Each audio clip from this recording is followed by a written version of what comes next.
Hello, Charles. Hawaii. And we are live. We are live. Yes. Good evening, everyone. Aloha. Aloha, kakahi afternoon. Let me start this watch party right there. Perfect. I have a frog in my throat, Charles. Uh-oh. It's not a COVID frog, but it's just a frog. Is it a koki frog? Maybe a koki frog, not a COVID frog. Whoo, what a day. How's your day been, Charles? We got to spend a little bit of time together today. It was awesome. Thanks for lunch. Well, brother, I tell you, it was so gratifying to take a ride to the west side, starting from Kalaheo down to Poloa, all the way to Hana Pepe, then to Pakala, and then finally finishing off at Waimea and Kika. Then we had a chance to have lunch, and we were doing it because we were sending the shirts out. We're taking the shirts out. The people that purchase our shirts, here it is for let's show them our shirts. Yep, here's the shirts. Yep, we did a delivery today, ladies and gentlemen, and we were so glad to actually put faces with because up until this point we only have Facebook names, so we get to speak to someone who's live and who's willing to help with the cause. And I tell you, I told Stephanie that what I want to do is when we reach a certain mark, that she and I will do an in-kind donation of $200 into the pot there, so we can send that over to so whatever amount we come in, we just add another 200 on from she and I for the Hawaii Community Foundation, so they can use the money to help the needy here on Kauai or wherever they seem fit. And I'm very, very happy. Very happy. It was a nice day. Patsy just signaled to me that we're gonna match your match. So we're gonna match $200 as well. Well, I think then if you're gonna do that, then why don't we continually match until we match ourselves out? Well, I don't know how long more. I don't know how long more this promotion is going to last. These shirts, because Kirk is footing the bill on all the shirts. Right. I don't know. He never set a limit. So, but in all fairness to Kirk Correa, by the way, has a t-shirt company, and he has donated again. He has donated these shirts. Yep. Not just the shirts, but he's designed it, he's printing it, and he's giving it to us for those of you that are interested in getting a memento. Again, this too shall pass. This COVID crisis, as we can see, it's starting to look like that we're going to be opening up at some point.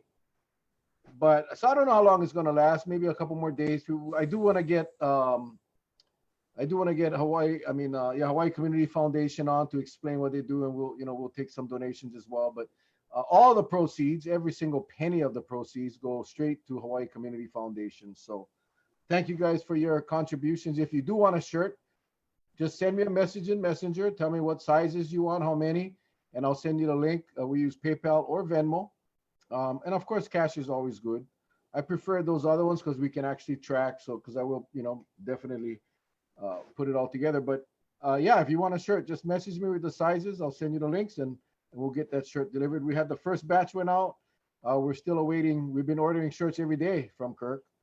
And yes. Again, mahalo to Kirk. Hey, can I do a quick shout out today to a very special person? Absolutely. I want to give a shout out to a good sister, Sister Wendy Kaina.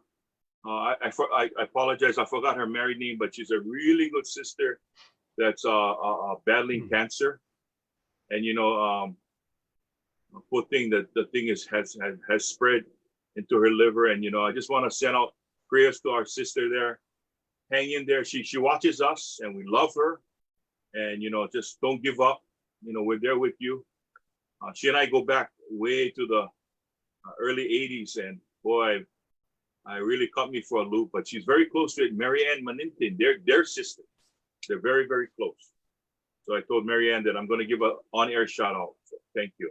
Thank you. I was sending prayers to Wendy. Everybody, mega prayers out to Wendy for to beat the crap out of cancer, man. That stuff, I hate cancer. I hate cancer. But anyway, tonight we have a very special guest, as always. We have Mr. Mufi Hannemann. He's the president and CEO. He is in the waiting room right now, and I'll be bringing him in shortly. President and CEO of HLTA, Hawaii Lodging and Tourism Association. So before we bring him in, everybody hit the share button, start a watch party, and let this tonight's presentation go out to everybody. He's going to talk about the programs that HLTA and their partner agencies are doing with the pandemic of COVID-19 here in Hawaii. So let's bring him in. Everyone knows Mufi. Mufi was the mayor of the city and county of Oahu. He's oh, there he is. He's you have to unmute Mufi. Mufi, Hey. you will unmute. How's it? There he is. Hey, brother. Yeah. Oh, there you go. Hey, you swap places with Charles. Oh, no. I'm here. There you I go. see you. Okay, all right. Here we are. Welcome, Mufi. Thank you for joining us tonight. Oh, I know you are a super busy guy, so we appreciate you taking a little bit of time out of your busy schedule to join us tonight and share with us what's happening with the HLTA. Looks like you froze up. Oh, there we go. well, mahalo to you, former Council Chair Raposo, and of course my dear friend Charlie Iona. Thank How you, you, my brother? Thank you for the opportunity to come before this very popular show. But I think your ratings tonight are going to go down because I'm your guest. Hey, I'm very happy to be with you.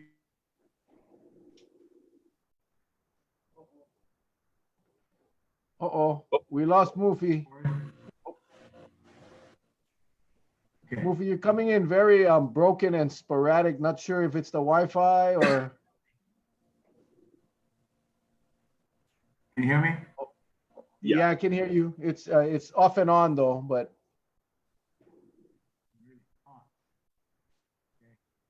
All right, let me try again.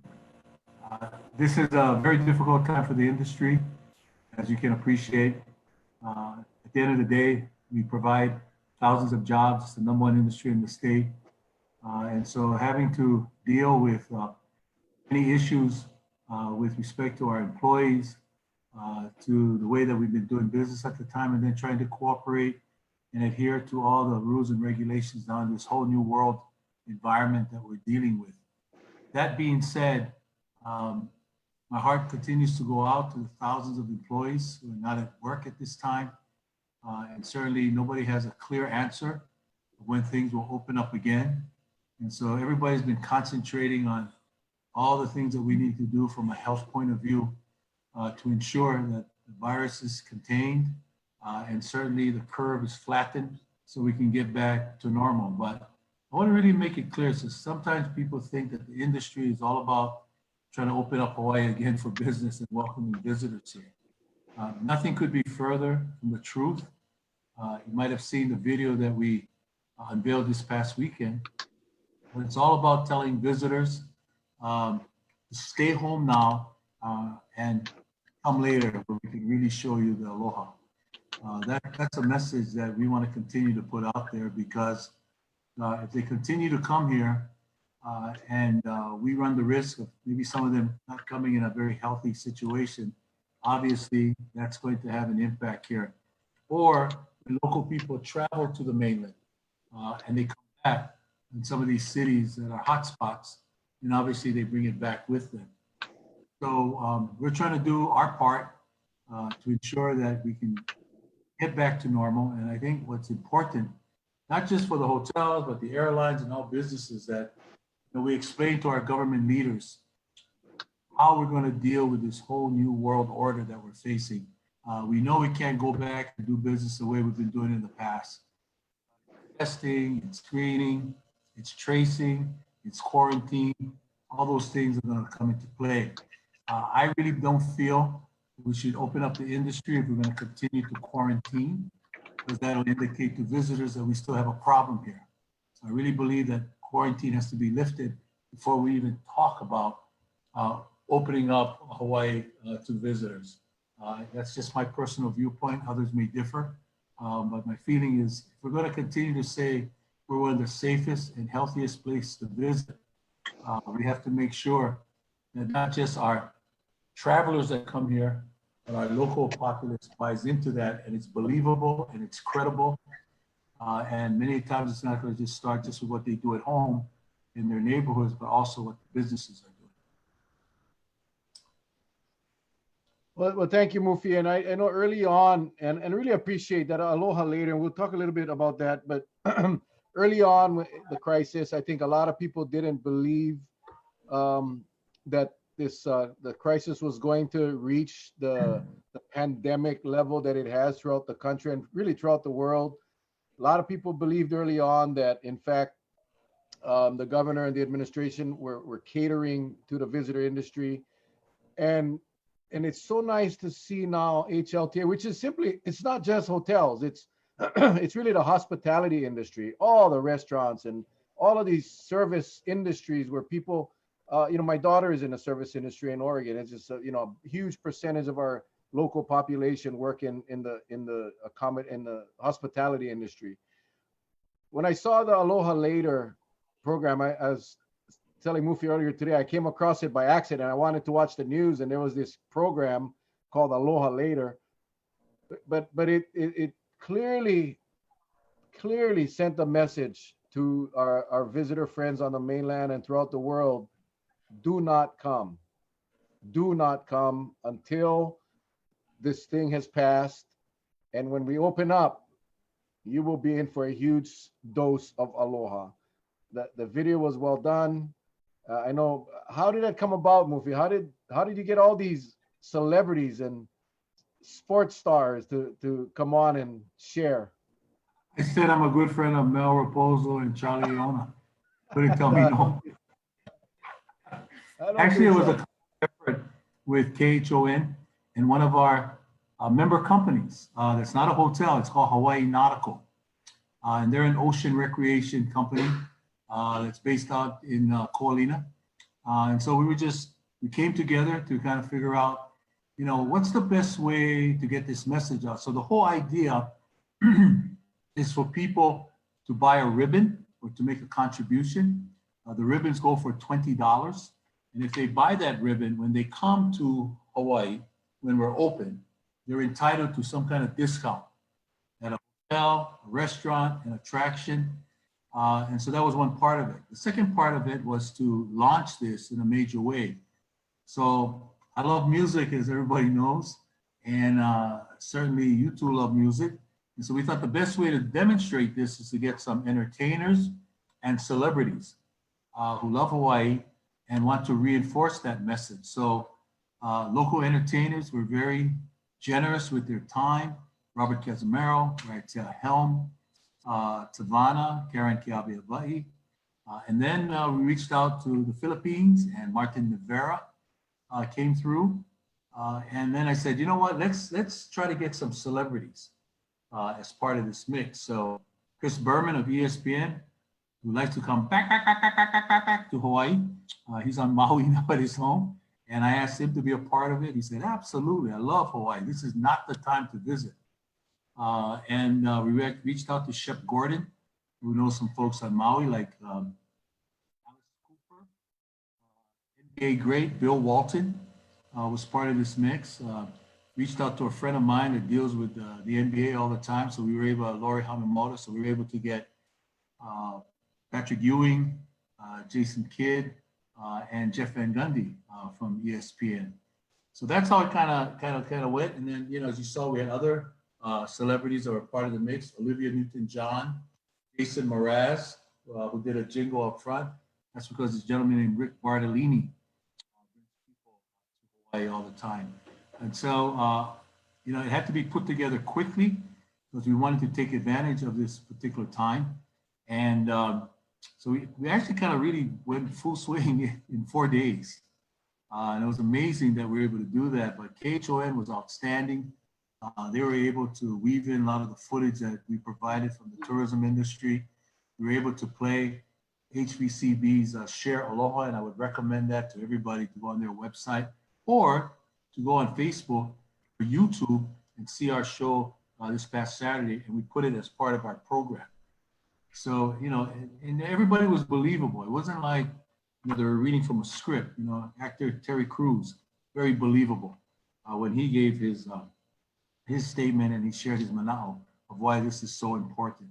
So it went so well that we're going to rebroadcast it this Saturday from 7 to 8 p.m. on K-High, Channel 5, KHII, sister station of KHON. And all I can say is, we thought last week was great. We're going to add more people to the mixes. Because this happened, we're getting calls. I'm getting calls from folks that want to be part of it. So we're going to maybe tweak the show a little bit, maybe not run as many commercials so we can fit more celebrities who will all reinforce this message of not coming to Hawaii now, contribute to a good cause, because all of this is going to go to our furloughed employees.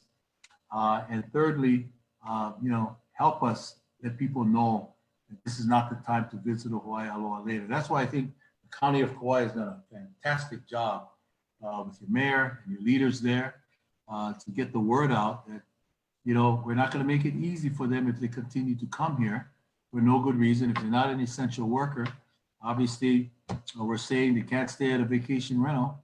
And thirdly, if you're here, you're going to have to stay quarantined for 14 days. So all of those things, I think, have led to Kauai, I think, being a real model for the rest of the counties in terms of how they've been able to do this. And so we're looking forward to continuing to do this program.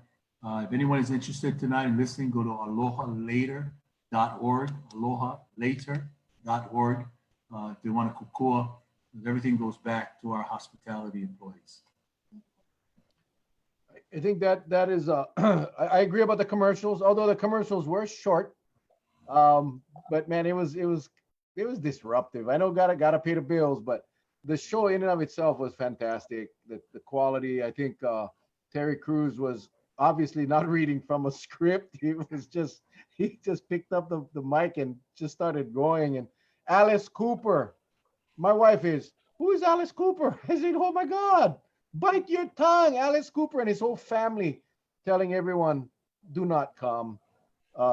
So you can find that video. And Shane Victorino and Tua Tagovailoa. Tua did his spot the day before draft day.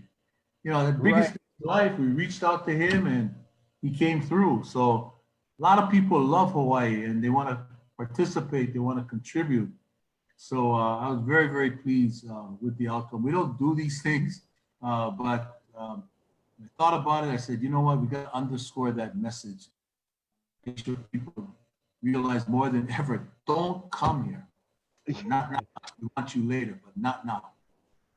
I got to be honest, Mufi, I didn't think that the HLTA, the HTA, the visitors bureaus would ever come out with a message like that. And I got to say, you know, I just gained a lot more respect of the industry and the industry leaders by that, because I think it's vital, and I think lives are more important than revenue. And it was proven, and it was done so well. Again, I'm really repeating myself, but I was just so pleased with that, and awesome stuff. And yeah, I put it on my Facebook page as well on the video, so a lot of people did get to see it. But alohalater.org, you can watch a nice, clean, crispy video, and I cannot wait for next week's edition with the new. Yeah. You should ask Charlie Iona. I know Charlie's he's well known throughout the world.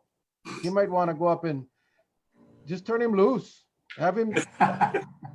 Well, you know, going back to the point that you made, you know, Hawaii through the years has done a remarkable job of marketing the state. Yeah, that's why we've got a record number of visitors that come here.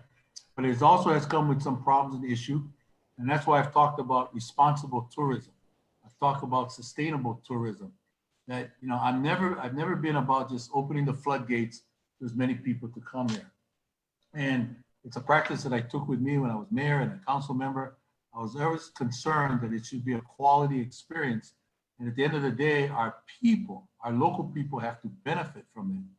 I really have to give props to Chris Tatum and John Monahan. Chris is the head of Hawaii Tourism Authority. John Monahan, the Hawaii Visitors Convention Bureau, and our industry, because our mindset has been through the years is, market Hawaii, promote Hawaii as a great place to vacation, to do business, and the like. And so now we're saying, don't come. So I was telling Chris the other day, we've done such a good job of marketing through the years, and nobody thought we could do a good job of saying, don't come. So we've gone from 300,000 visitors a day to now, when you talk about travelers, less than 100, probably averaging a day here. Still too many in my opinion, but certainly from 300,000 to 1,000, that's a remarkable transformation. But we're seeing the impact, of course, because people are not working. People are furloughed. So this is the time for government to step up with what Washington is offering, what the state is offering, and also our local government. Mufi, with regards to the industry as a whole, are the leaders in the industry already planning that strategic plan that when it's the green light to go, when there's protocols in place to ensure the safety of the residents here? And we've always known that tourism has been the economic engine next to agriculture. That's a given. But has the leaders of like your organization, the Tourism Authority, all the Visitors Bureau, are they in a planning stage right now to say, hey, let's get it ready? So should the green light, the thumbs up be given any given day, you can just rapidly go into action? Very good question, Charlie. So let me answer it two ways. The answer is yes. First of all, some of our hotels belong to a brand.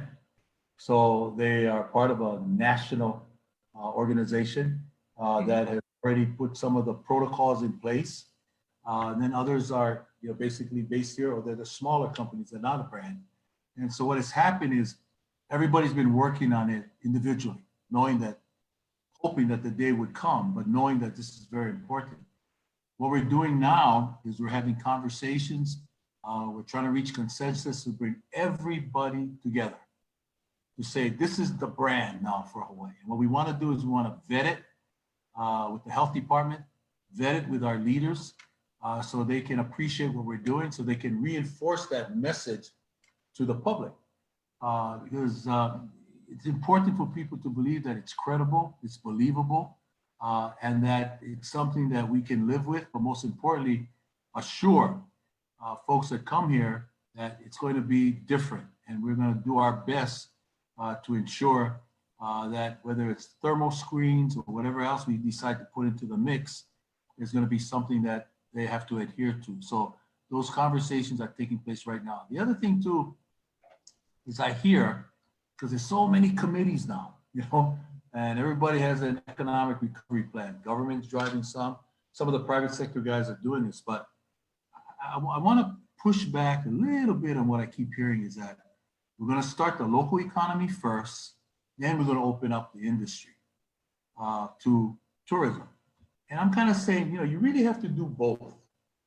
You really have to do both, because if you do one and you don't do the other, it's going to basically reach a peak really quickly if all you're looking for is to circulate those dollars from within or to get local people to purchase these things. And the two reasons why I say that is that if you take agriculture, it takes a agriculture, which some are saying now that should be where we go as opposed to tourism. My background is with Sea Brewing Company, at one time one of Hawaii's largest agri firms. So I really believe in agriculture. I was one of the first to promote the fact that we have some of the best food, chefs, restaurants, products, what have you. Took a number of chefs around the world back in the 90s to talk about Hawaii being a great place because of our food and what we can do with mixing in the various aspects of regional cuisine.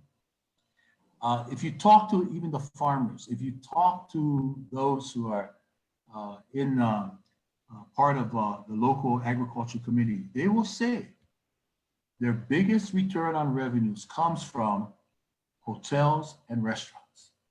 They'll say that. I heard the Hawaii Farm Bureau say that the other day in a major committee that I was sitting on when they were asked the question, that 60 to 70% of what we sell is to hotels and restaurants. So I just want people to think about this. We're important for that, but most importantly, if you're going to open the local economy, keep in mind that people have to be working with a paycheck to be able to buy local products. Where do most of them work in the private sector? They work in the hotels, they work in the restaurants, all the connected industries to tourism. So that's why I feel it's got to be a parallel path instead of start the local industry, get that going, and then open it up. I think it's got to be done together. That's why I'm willing to wait till the time is right, because I also think it would be a mistake to open it up and say we're still going to quarantine for 14 days. That's not paradise. That's not aloha. We should only open up when we're really ready. And that's going to take some time. I understand that. But going back to your original question, we're not going to wait for government to say, okay, you're open. Now, what's your plan? My thrust is this. I'd like to do it sooner rather than later. We're talking to the Hawaii Restaurant Association. We're going to talk with the folks in charge of the attractions. Certainly all of them out there who have a relationship with tourism, what have you, to basically all do the same thing. If we all do the same thing, I think we'll be at a great place. So when government is ready to make that decision, if they see the business communities together, and first and foremost, we're thinking about doing this, that local people will feel confident and feel secure that we are doing our part to make sure that COVID doesn't come back again because of all the mechanisms and the health standards that we're going to put in place. Well, let me ask you on a follow-up question to that, and thank you first of all. But the follow-up to what you have just said, it appears, and we get a lot of comments every night, depending on who's on as a guest, that there seems to be this problem with the messaging coming from the state. There's always conflicting, I want to say, views coming from the state on what's going to take place. So with what your industry has been talking about, is there a coordination with the state? Because the state has to be, I guess, has to buy into it to say, hey, when you're under control and you got it, then we take over from this point. But there has to be sort of like that seamless transition, I think, at that point for it to be effective. Yeah. And I think right now the state just doesn't have either the proper tools or the mechanism to get the message out, because right now there's a sense of no confidence right now. Right now there's a sense of no confidence. To your question, answer your question. We have a lot of our members in the hotels that belong to choke committees across the board, and the state also has committees that they have the industry involved. So we're saying two things to them: is that we want to make sure that we have the right people there, people that know our industry, because we're hearing too many people talk about the industry, but that's not their kuleana or their expertise. They're healthcare experts, they're economists. Why not have people in the industry who can actually tell you what we believe should be done, and then most importantly, make it easier for you, as you said, to go through that seamless transition. So it's going to happen. One committee that today I found out that they're reforming it again, but it consists of the governor, Alan Oshima, who's been tasked by the governor to head up this economic recovery, the mayors, and of course the healthcare folks. So there's different committees on that. We see industry people on, and we intend to participate. But my message also is that we as an industry got to get together and do what we need to do to show that we're all on the same page, so that when government says, oh, we haven't heard from the industry, or what's going on with them, we say, here it is. We've agreed, this is consensus. So you don't have to try to do it just for Kauai, or do it just for Maui, if a mayor should ask. We're gonna say, this is what we can agree to across the board. I think that's a lot better than, as you say, waiting for them to do it, or getting hoo-hoo because the industry is not sitting on that committee, or how come it's that person, not that person, what have you. I think this is a lot better way of doing it. What's really helping me in this and I'm sure Mel can attest to this, is, this is not my first rodeo. I've been in government before. I've been on the other side. So I know the kind of things that sometimes ties the hands of government leaders. And therefore, this approach that I'm saying is based on when I was in government and now in the private sector. I think it's a better way of going. So to get Retail Merchants Association to do that, to get the Hawaii Restaurant Association to do that, to get the attractions to do that, to get the hotels to do that, we all do that across the board. I think it should lead to government reacting sooner rather than later, or kind of always trying to figure out for us through the healthcare experts or through the economists or whomever they're talking to hear from us directly. And that's what I'm hoping it's going to achieve. And so we've had some great conversations. We had some today. We're talking to the airlines, like Hawaiian Airlines, seeing what they're doing. People say, where are the other airlines? My understanding is because they have other customers throughout the world that are as important, if not more important to them, maybe not paying as much attention to Hawaii. But for Hawaiian Airlines, I mean, that's our home airline. They are based here in Hawaii. A lot of local people are employed by them. And so they're also being proactive to try to come up with a plan to help us, because what we want to be sure too is that if travelers are going to come to Hawaii, something also has to be done much more than they've done in the past to ensure that people who come are not sick. We don't want sick people to come. We want healthy people to come.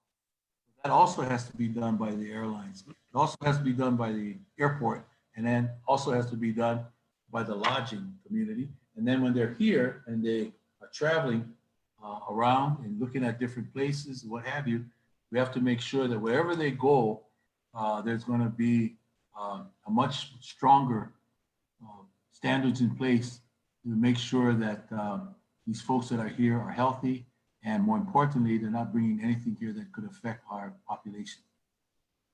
Okay, thank you. A couple of real quick questions. I want to jump back to Aloha later. As far as the proceeds that will be available to the Kauai furloughed workers as well, Mufi, and how do they get access to that? Is there a who do they call, HLTA? So, what we want to do is, as I said, the first thing we made a decision goes back to the hospitality workers throughout the state. So what's going to determine if we can really achieve that goal is how much money we raise. Yeah. That's what this is all about. It's basically raising money so that we can help folks there. That's what I'm saying. We're asking for people to buy a ribbon or just make a contribution. And there's a nonprofit foundation that's going to be in charge of that. It's the Hawaii Hotel Industry Foundation. They're going to receive the funds. There's a board, the chair, and they're going to make the decision of how we disseminate the monies that we raise. It hasn't been determined where it's going to go for. It could be for food or other basic necessities that our hospitality employees need, but it's all going to depend on how much money we raise so that we can really put it out there. So we all can do our part by sharing that video across your Facebook pages. There were some of those guys in that video, majority of them. I mean, I got some major deep pockets, so hopefully they'll drop a few. But if we can share that, buy a ribbon. Those of you that are able to get a ribbon, buy a ribbon. You guys are buying our shirts, buy a ribbon. And that's a great memento. You remember Hurricane Iniki? We bought shirts, we bought hats. I survived Iniki. Hey, buy a ribbon, $20. Help the furloughed hospitality workers here on Kauai. Thanks for that. Also, I think I want to make sure, Mufi, what I heard you saying was the industry wants to get up and going as soon as possible. However, not until the quarantine is done, meaning that we've basically rid the state of the virus, and in fact, the travelers from having the virus. And only when that happens, only when it's safe. I think one of the comments was that workers don't want to go work. And you just said it. We don't want sick people to come. Workers won't want to go back to work if there is still a threat of being exposed. So if you could just touch on that again. Sure. but not at the risk of employees or visitors for that matter. Absolutely. You know, people got to understand that at the end of the day, uh, you know, we all live here. We have families here. Our workers are from here. They have families here. So we would be really hypocritical if we open up too soon and then we affect the workers, because that means we're going to affect the community. So it's very, very important to understand that. And it's not an easy decision. I can tell you these guys are hurting. They're losing big money each and every day because some of them have been closed for a while. Others are operating, but you know, less than 5% perhaps of folks are staying at their hotels.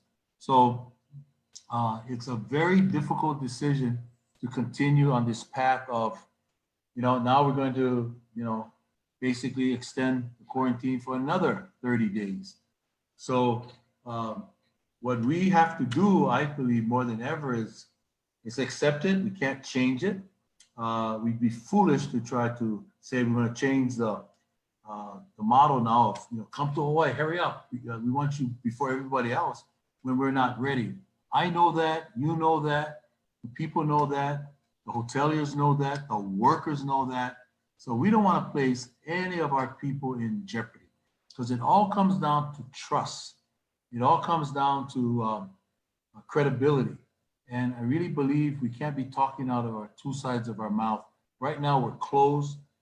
We don't want to operate. We have to bite the bullet. So the best thing that we can do right now is, as what was suggested earlier by Charlie, is work on developing a consensus. So this hotel chain says, oh, we've got all those standards in place. We're ready to go. Another hotel says, yeah, we've already done that. What I'm doing is I'm bringing it all together so we can agree on one set of standards.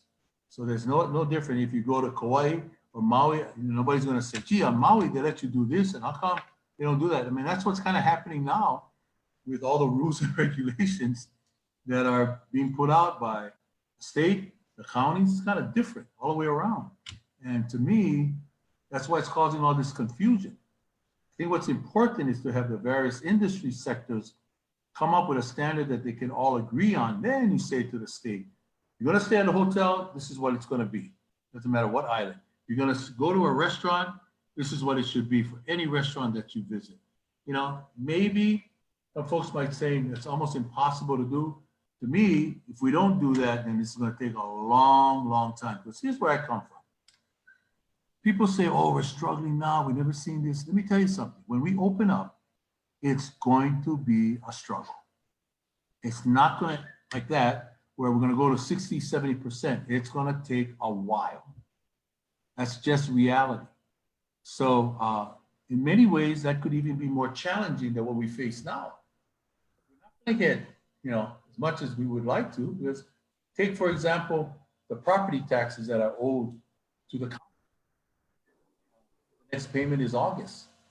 If there is an insistence on the part of county government that they have to collect the property taxes that is due them at the same rate or the same payment that's due them, you know, then it's going to be a choice from the hotels. Do we pay the property taxes or do we hire workers back?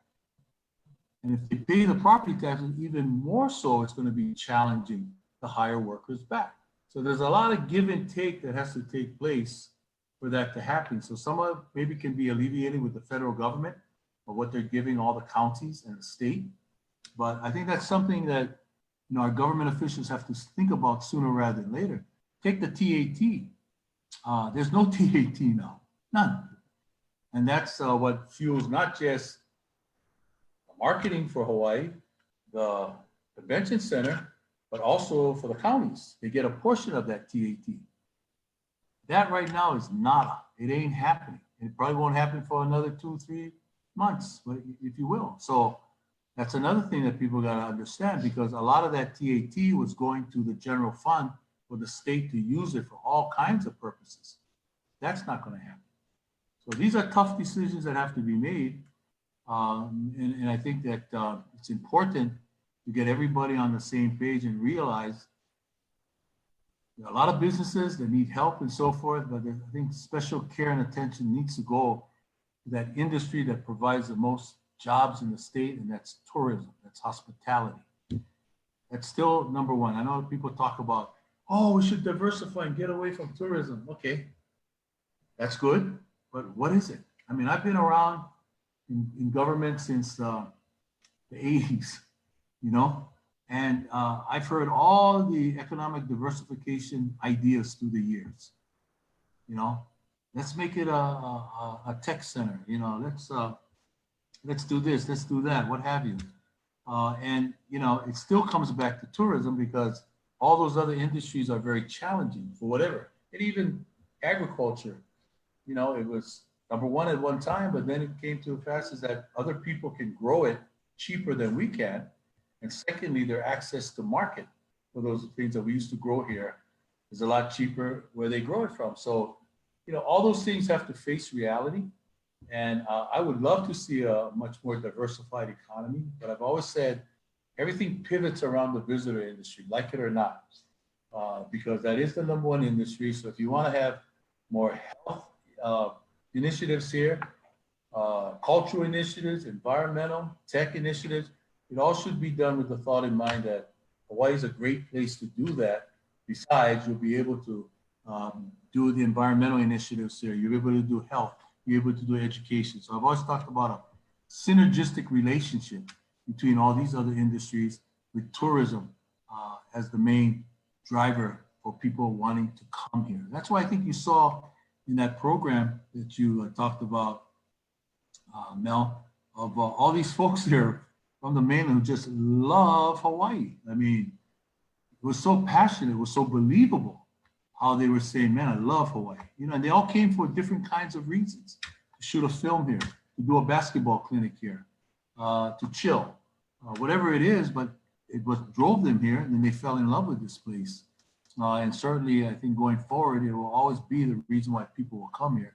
And then we can look for ways to create synergy with some of these other initiatives to create more jobs. Well, you know, I think Mufi, I think you know, so many people, and you know, I've been in county government for a long time. There's many ideas about diversifying. I think it's key. I think diversifying our economy is key. But I think, realistically speaking, you're not going to get away from tourism. It's just not going to happen. You know, we need to be real about that, and it's just not going to happen. And you hit it on the head. We tried it all. You know, we tried it all, and ag, tech. I mean, you named it. It's just not going to replace tourism. Now, having said that, though, this is a good opportunity, I think, for the industry. Like you said, you guys are all bringing everybody together. The reset now is a good time to assess the over tourism of Hawaii. You know, I also, before we get off tonight, I want to talk about the problems with the illegal vacation rentals and the B&Bs and the damages that is causing to our industry. But now is every cloud has a silver lining, right? So now is a good opportunity. Take the break. We have an opportunity to stop and breathe and realize what's the new model for Hawaii going to be as it relates to the visitor industry, the hospitality industry. And I'm hearing that's kind of what you guys are talking about with all the stakeholders. Government can't do it. They don't know this industry. The industry can. Well, I think it's, I used the phrase earlier, it's responsible tourism. Responsible in terms of how we attract people to come here, responsible tourism in terms of how we host them here, and responsible tourism also from the local people point of view. And that begins with the notion that it's not about just getting more tourists here. It's about the quality visitors that will come here. It's about making sure that the attractions, the experiences will be quality. It's about embracing the Hawaiian culture. It's about making sure that what we're known for through the years of being a safe, clean, healthy place is what we do now more than ever. I mean, I know when I was mayor, I was able to beat other cities in having attractions go to their city, and we were able to beat it from Honolulu because I used to say two things. One, is first of all, you won't run into in Hawaii. You know, no environmental problems. Our water is clean. You can drink it. Air is pristine. So from an environmental point of view, you're not going to get sick if you come to Hawaii. The second thing I used to say is we have some of the best first responders in Hawaii. And when you couple that with the Pacific Command that we have here, voila, I mean, whether it's a man-made or natural disaster, you're in a great place. So now as we go into this new world that we're living in, now more than ever, we have to underscore that point about responsible tourism. And we don't want any sick people coming here. And if you come here, we're going to make sure that you don't bring any virus with you. And most importantly, we're going to make sure that our local people and our local operations and our local businesses are going to underscore that big time. And I think it's possible for us to do that because we embrace our environment. We embrace our culture. And I think that's important because we're an island and we're, you know, basically not attached to any other part of the United States. We're out here on our own, often isolated. But there's an upside to that because we don't have visitors coming in all kinds of ways. They come by the train, they come by the bus, what have you. You know, it's basically two ways. It's airplane, and to some extent, some people come here through the cruises. So that being said, I think going forward, it's going to be exciting because it's not going to be having people come here the way they used to. I think it's still important to have the attractions and the events that bring people, especially from a sports point of view, that go to sports tourism. It's still going to be important to have films filmed here. All those things are good, but I think the piece about being safe and healthy for those things to happen, I think more than ever, that's going to be put right up there when we assess what kind of events, what kind of visitors that we want here. And then, you know, the other point too is our visitors got to be our local residents got to be very careful that when you have the outbreak of something happening around the world and it hasn't hit Hawaii yet, they need to avoid going to those areas because I know local residents don't like to hear this, but you know, what's been happening here with coronavirus wasn't just visitors coming from the mainland and bring there. Some that occurred with local people traveling to the mainland and bringing them back. So that's why I don't think we should refer or use the word visitors. I think the word is travelers. It's travelers because local people travel and come back and visitors travel to come here. So I really believe that it's going to be a different kind of tourism that will result, I think, in really putting us in a good position. You know, I've always said through the years, every crisis presents an opportunity. So for those that said, you know, over tourism, too many tourists to come here, we got to shut down. I think we're going to have to answer that question because we don't want all these tourists coming here, especially if they're not the right kind of visitor. I'm sorry, but those that are coming now to Hawaii, despite the fact we say don't travel now, these are folks that are taking advantage of the cheap airfares. And if they want to quarantine in a room while they're here, I mean, to me, it's kind of like, that's not the kind of tourists that we want going forward in the future. We want those that are going to come here, respect our environment, respect our culture, and then get around and visit places and spend money and make that money go around so more local people can be employed. That's what I want to see. So this is not the ideal visitor that's coming. I want a quality visitor who respects what we're trying to do. Okay, well, Mufi, you know, one of the questions that's been coming up, well, first of all, I kind of get the gist. I think I see some of the comments coming through because people, for one reason or another, and you know, I respect what they're saying. I know that if we're on an island and you have that $1 just floating around, that $1 doesn't get bigger. And I think in order to get an economy going, you got to find ways of raising that dollar to the next level, to $10, then to $100, you know. And I see that, you know, way back when was military, having the military come to Hawaii. But then there was pretty much a big pushback on that. Then going into high tech, I think the only high tech was when you were with over on the Big Island, when they were thinking about going into high tech, and the other high tech was over on Maui and that was by the Air Force when they had the Star Wars. Okay, those were probably the only two.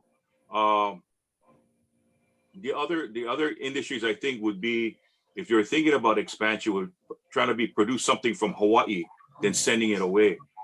But we don't see too much of that. So manufacturing basic, yeah. Yeah. So I guess one of the question is, going with the tourist aspect, would be, do you think that there's enough testing for your hotel workers? I think what you touched upon is the protection of the workers, and I think that's going to be a major factor in the industry as a whole. Things going to have to be reviewed differently. I mean, the workers, they cleaned everything up when things were done, but I think what made it hard, it's going to be hard, is that, as you know, when someone checks out, you have somebody already coming back in. So you have a crew that cleans. But I think now with the disinfecting of a room, just to be on the safe side, it's probably going to take more time. So probably the changeover, you're going to have to put a buffer of maybe what would normally take half an hour. It's probably going to have to be stretched over an hour or two, correct? And the other thing too is, it's another question, a tough question we have to answer. What if a person comes here well, and what if they get sick? What are you going to do about it? You see, so that to me, that's an interesting question that we need to answer. Do we dedicate a floor or two for sick people?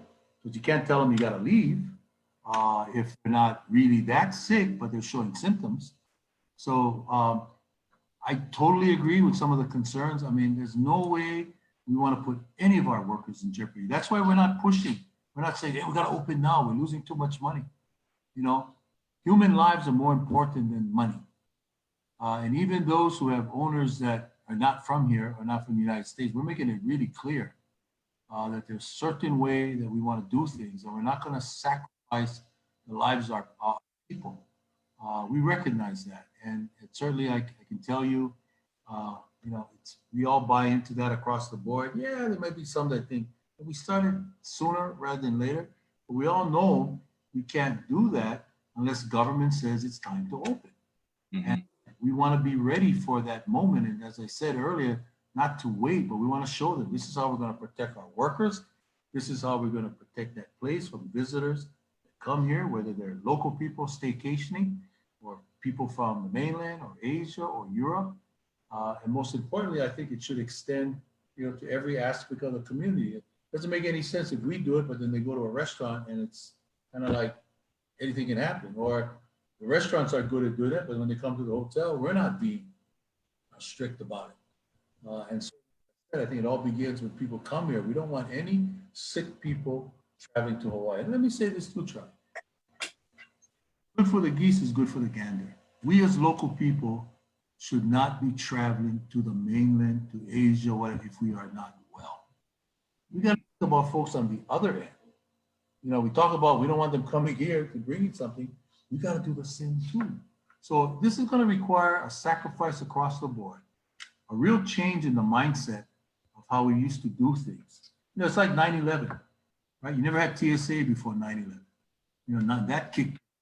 And at the beginning it was frustrating, longer lines, random checking, and beep, beep, beep. Then you have to spend more time, even though you go, hey, my flight is going to leave in 15 minutes. Sorry. So those things are going to be put in place. It's just the way of the world. And the more that we're upfront,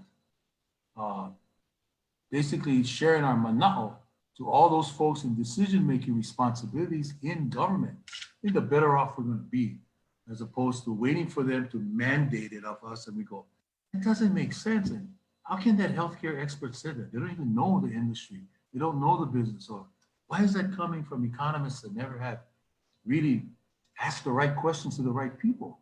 They're going based on a survey, as opposed to, okay, but did you ask the right question? Did you ask how is this going to affect visitors?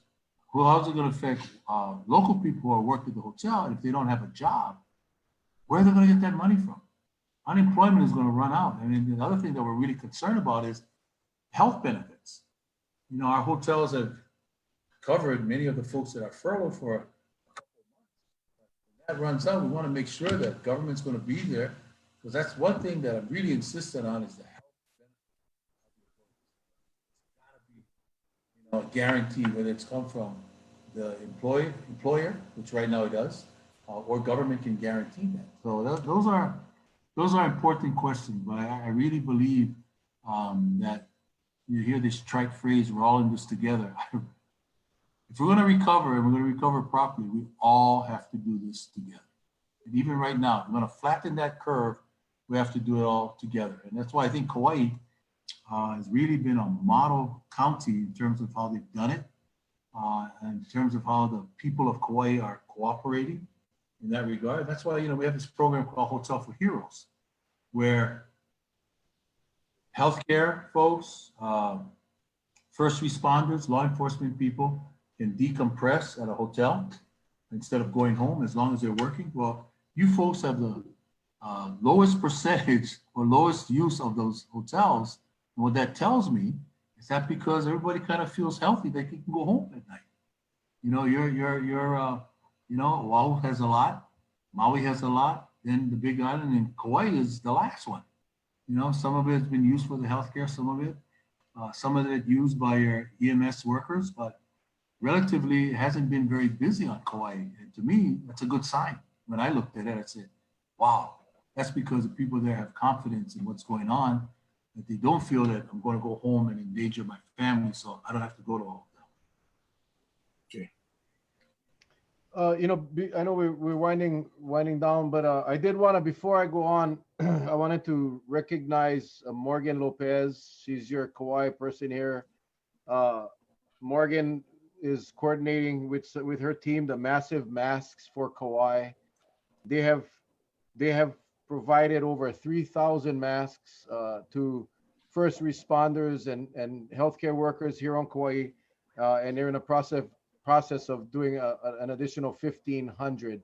So that's HLTA, massive mask for Kauai. Morgan and her group, thank you so much. I just wanted to make sure she gets recognized tonight. Hey, Mel, ask them, Yeah. Mufi, where we can get the address if people want to buy those ribbons. I put it up. It's alohalater.org, alohalater.org. And I'll be posting that as well. Yeah, I see a few people asking to buy the ribbon. So good deal. All right. Good deal. Well, I'd be remiss if I didn't underscore the great work that Morgan is doing out there. Unbelievable. He's really been very supportive of what we're trying from HLTA, and she does a great job as the executive director of the Kauai chapter there. You got some great hoteliers there that step up, they do what they need to do, and very appreciative of the support that we get from Kauai time and time again. And it all begins with Morgan there. So shout out to Morgan. Perfect. Awesome work. The other problem we're seeing, and there's a lot of talk about putting up an isolation facility for all incoming travelers. I know that based on the additional flights that are going to be starting, we're going to see more people, more visitors or travelers coming in to Hawaii.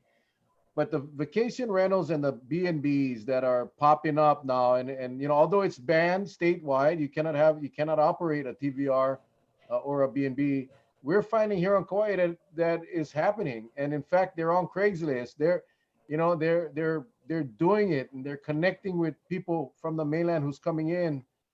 And I understand they're trying to improve the screening at the airport, but you get these guys, they fall through the cracks. But that is creating a huge problem here on Kauai, and I'm sure on the other islands. Any updates on the other islands on Oahu? Is that becoming a problem as well? About vacation rentals. Yeah. I thought that the mayors took too long to crack down. Let me tell you, I really thought that they should have done that earlier, because the folks that are coming to Hawaii, a low percentage of them are staying at hotels. The large number of the 100 or so are staying someplace, whether it's they're trying to stay at a vacation rental or someplace else on the islands. So I really like what the state is doing now. That is, if they cannot verify the residence that this person is saying they're going to go to, it cannot be a vacation rental. You have two choices. Either you turn around and go back on the plane, or we're going to arrest you. To I think that should have been done earlier. I think the county should have really said right up front that vacation rentals during this time are not considered a place for essential workers to stay and therefore should not exist, period.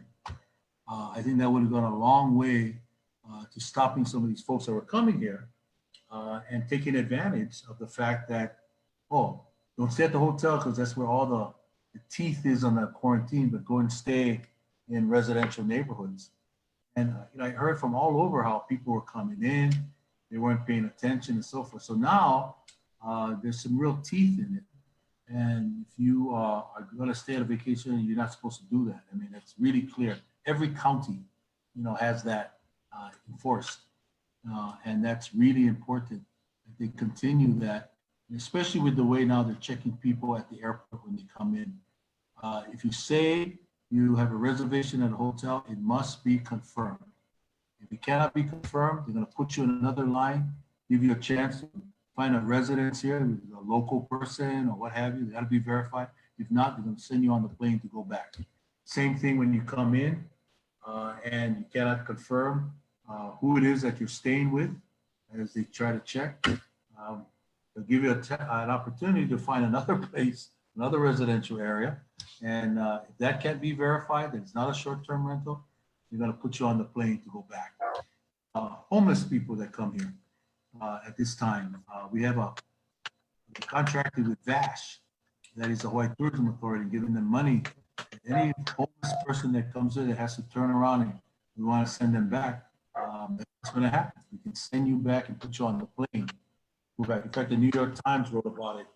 I think it was on today or Sunday's paper, where how Hawaii is doing this, unlike any other place in the country, that we're being proactive about sending homeless people back to where they came from. They're trying to come here and take advantage of, the fact that, wow, maybe I can, hang out someplace and not have a place. That's not going to happen anymore. Tough times, challenging times coming up. This thing is, the appearance is that we're coming on the downside of the curve, and we can only hope and pray that it remains that way and that we reach that light at the end of the tunnel.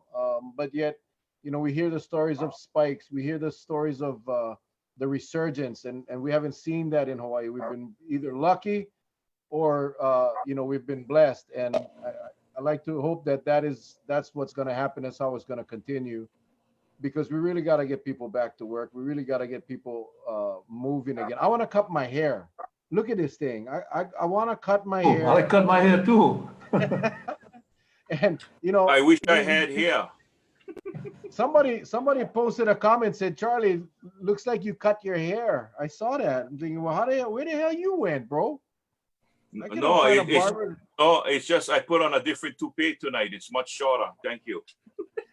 I try to find a barber with 6-foot arms because of social distancing. But anyway, Mufi, any closing thoughts before we? Absolutely. When you mention one name, you got to also acknowledge others. And so I also want to say, to our chair of the Kauai chapter of Hawaii Lodging Tourism Association, Daniel King, who's also heading up the Grand Hyatt Kauai. They were one of the first to kind of shut down.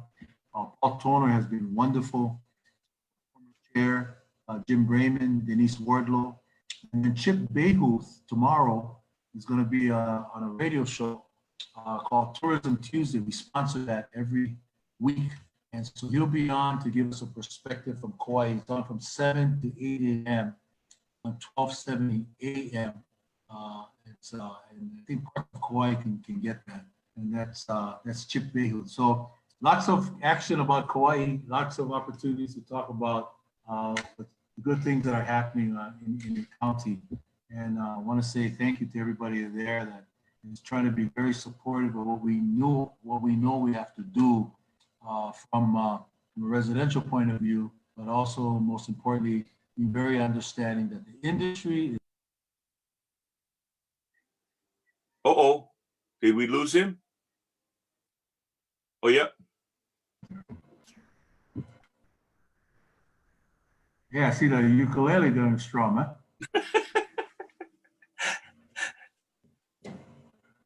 Well, Oh, Mel, you got your mic on, Mel?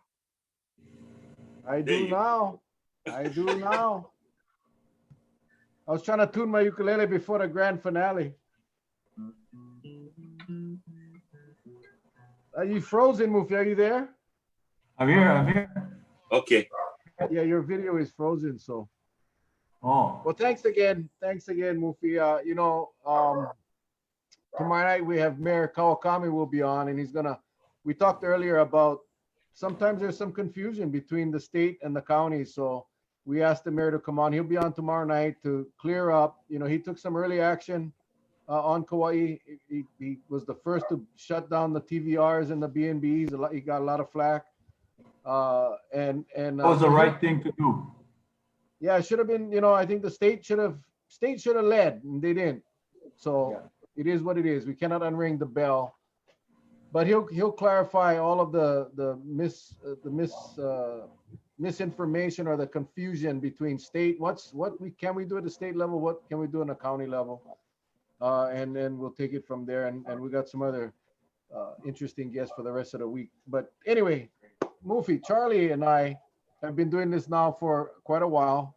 And as you can see on the numbers, we get a lot of people towards the end of the show. You see, most shows start off with a lot of numbers and they die down.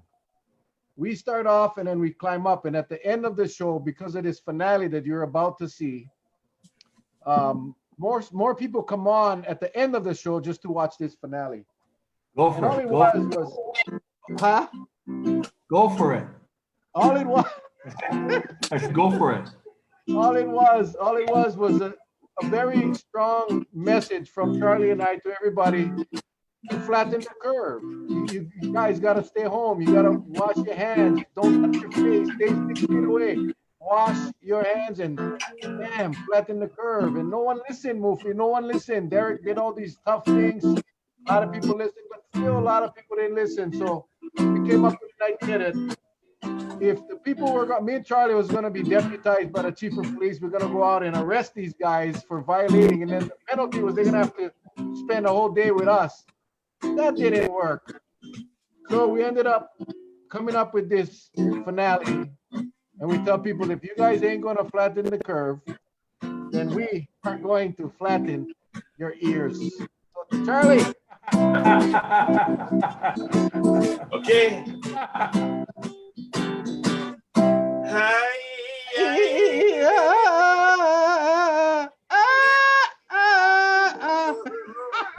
Aloha, everybody. Ladies and gentlemen, we'll see you guys tomorrow night. Mufi, mahalo. Thank you so much. We'll have you back again as things start changing. Absolutely. 7 o'clock tomorrow night, guys. Everybody, God bless. Take care. We love you guys. Aloha.